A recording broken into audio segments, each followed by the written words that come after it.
रामचंद्र दिसा मासांनी वाढला. बालवयातच त्याने धनुर्विद्या आत्मसात केली, धार्मिक ग्रंथ अभ्यासले. आता तो राजसभेत येऊन बसू लागला.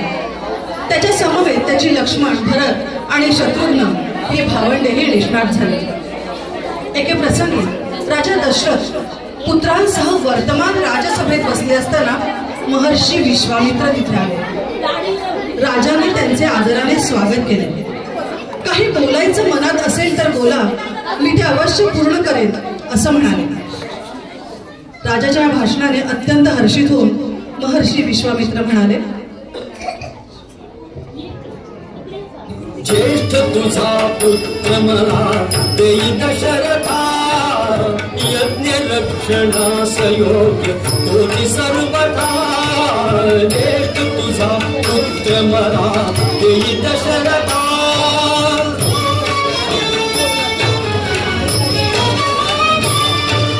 मायावीरा किंचन कष्टविती मजसी फार. मायावीरा किंचन कष्टविती मजसी फार. कैकवार करुण यज्ञ नाही सांगता. ज्येष्ठ तुझा पुत्र मला देई दशरथा,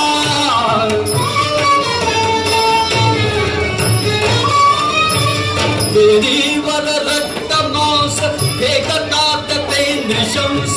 देवीवर रक्त मांस फेकतात ते नृशंस.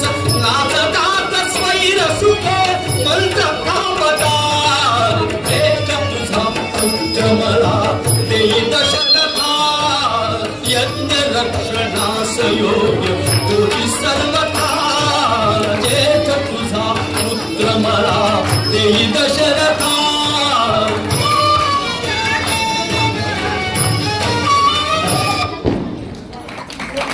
महर्षी विश्वामित्रांची मागणी दशरथ महाराजांना नाकारता आली नाही. त्यांनी श्रीरामाला त्यांच्या सोबत जाण्याची अनुमती दिली. हाती धनुष्य आणि पाठी भाता घेऊन राम लक्ष्मण सज्ज झाले. मोठ्या भावाबरोबर धाकटा लक्ष्मणही निघाला. कौसल्या मातुश्रींनी राजकुमारांना विजयी भव असा आशीर्वाद दिला.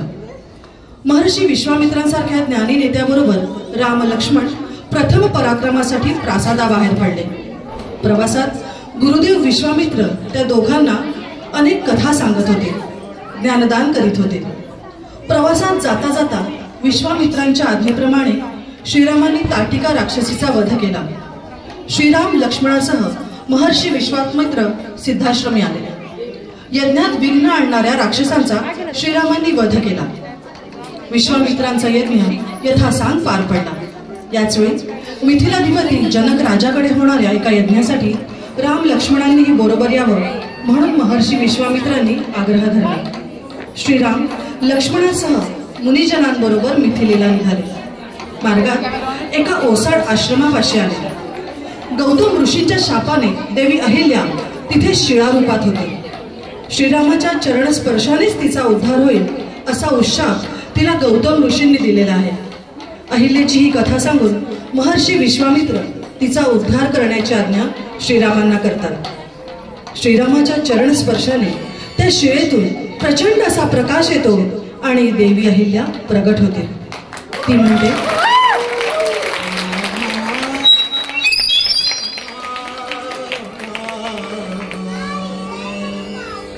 चरण तुझे लागले आज मी शापमुक्त झाले.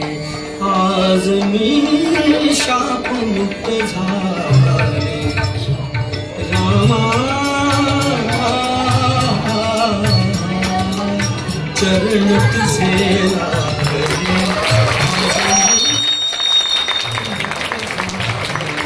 आज मी शापमुक्त झाले.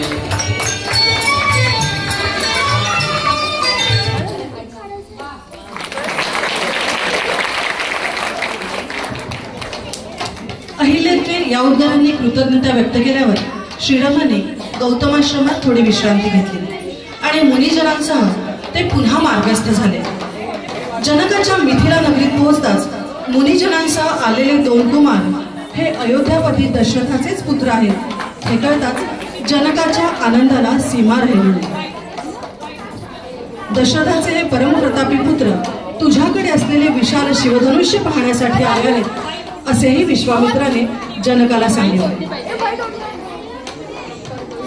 मल्लांकरवी ते धनुष्य जनकाने दरबारात आणून ठेवले आहे. अनेक महापराक्रमी राजांच्या विफल प्रयत्नानंतर विश्वामित्र श्रीरामांना ते धनुष्य उचलण्याची आज्ञा करतात. विश्वामित्रांना नमस्कार करून श्रीराम पुढे सरसावले. त्यांनी लीलया ते धनुष्य उचलले. प्रत्यंच्या लावण्यासाठी श्रीराम ते धनुष्य वाकू लागले आणि वीज कळाल्यासारखा प्रचंड नाद झाला. धनुष्य मधोमध भंग पावले. ते लोकविलक्षण दृश्य पाहून जनकाला खूप आनंद झाला.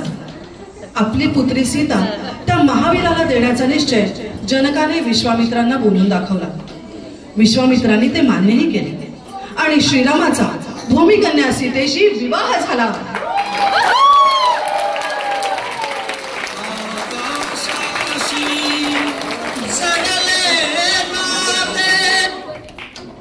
यथाकाली तिच्या भगिनी उर्मिला, मांडवी आणि श्रुतकीर्ती यांचा विवाह लक्ष्मण, भरत आणि शत्रुघ्न यांच्याशी झाला.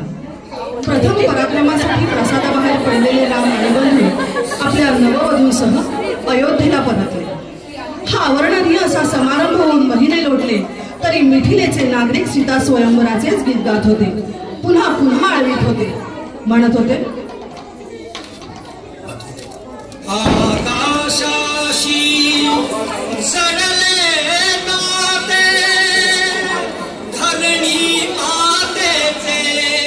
स्वयंवर झाले सीतेचे, स्वयंवर झाले सीतेचे, स्वयंवर झाले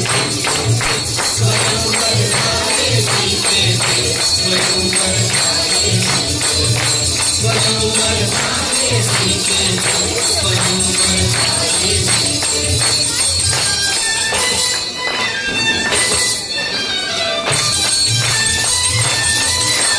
श्रीरामाने सबद उचलिले धनुष्यंकराचे, पूर्ण जागले जगतनृपाचा हेतू अंतरीचे.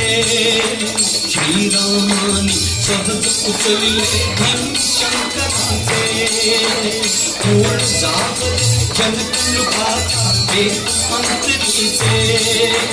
उभे ठाकले भाग सावळे समुद्र विहितेचे, उभे ठाकले भाग सावळे समुद्र विहितेचे.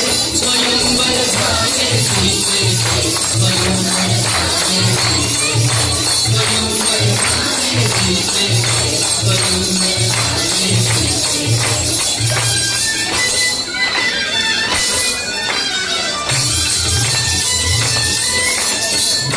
जानकी गुरुन्यागणी राम धनुर्धारी, नयना माझी एकवटनिया निज शक्ती सारी. दुःख जानकी गुरुन्यागणी राम धनुर्धारी, नयना माझी एकवटनिया निज शक्ती सारी. गुरु लागले फूल बळबळ काली लज्जेचे, गुरु लागले फूल बळबळ काली लज्जेचे. स्वयंवर झाले सीतेचे, स्वयंवर झाले सीतेचे, स्वयंवर झाले सीतेचे, स्वयंवर झाले सीतेचे.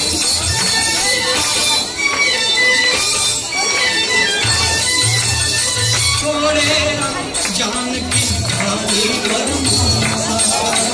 गगना माझी देवकराच्या गरिती करता. झुकले थोडे राम जानकी झाली गगना माझी देवकराच्या गरिती करता.